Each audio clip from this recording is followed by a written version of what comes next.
Eye hangers. Have a professional photographer here is going to be helping me with keeping everything in frame.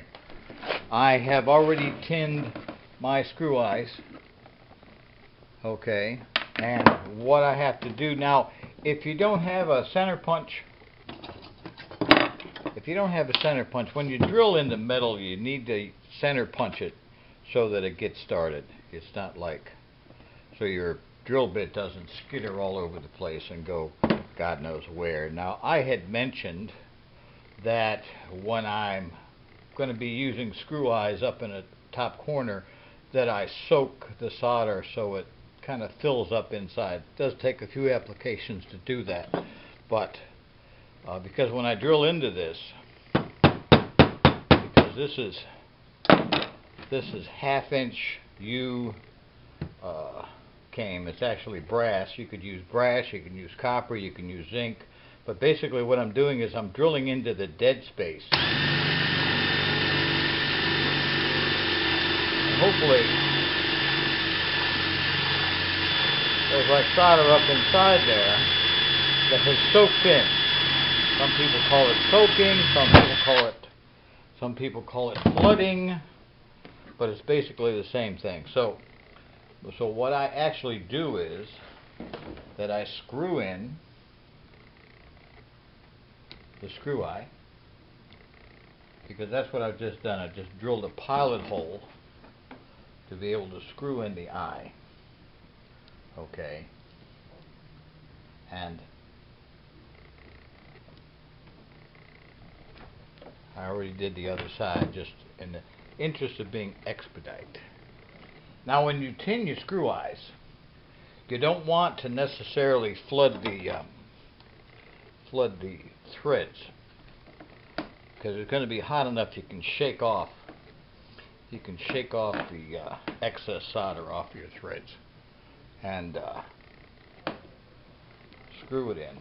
Now when you're doing this, if it's really tight like this is, you really need to hold it at the corner. Don't hold it over here, because you could actually bend your frame. You can bend your corner of your panel. Okay. Make sure it's even on both sides. Hopefully, am I still in frame, young lady? Mm-hmm. Okay. And then, see, I'm using what I call my atomic iron to solder it in. So basically what'll happen is that when you hit the soldering iron, when you hit where you've soldered, where you drilled, and you screwed the drill bit in, the heat is going to make it flow down onto the inside where you've soldered, or where you've got solder up inside the dead space inside the channel, so it flows down and actually makes a good plug, so to speak. Now once I solder everything in like this, it takes a couple of people or a hacksaw to get these things off of here.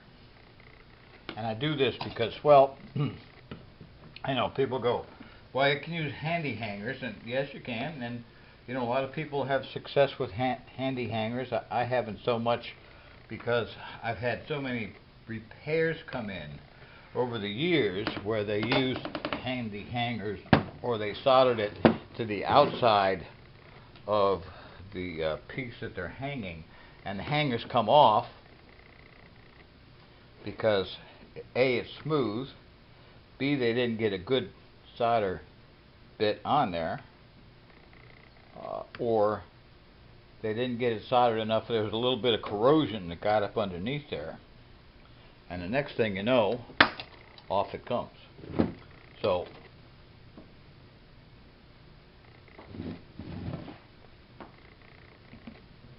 and you get it good up underneath, in between,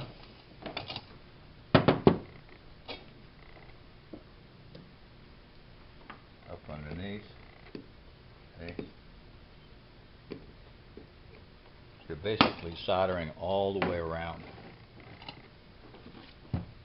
And also, mind frame,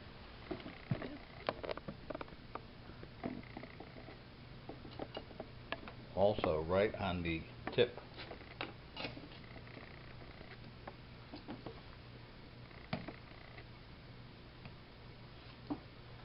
And it has a tendency to soak down, of course, because it's hot. So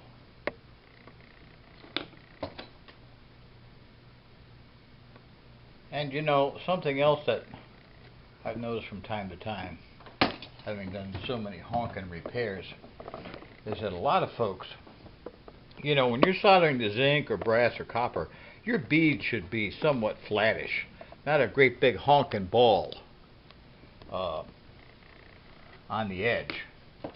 It's like you may want to think about finding using a more robust flux, letting it set so it smooths out, instead of being a great big honking ball. And part of that is, you know, if somebody has a panel that you put zinc around the outside of, and later on they want to put it in a frame, then they've got a big honking ball all around the edge to have to contend with, you know, which you're driving nails in. I've seen a lot of repairs with people, you know, when you put a window in a frame, even if you have zinc or even if you have lead around it, you always put a nail where there's a line. I get a lot of repairs come in that people put a nail in the middle of nowhere. Even with zinc, they pounded it in and the glass cracks. Okay, so that's kind of the name of that tune. Hopefully this helps a little bit. This turns out to be a better video than some of my previous, since I have the superior professional camera person here. Thank you, God bless, and have a good day. Bye-bye.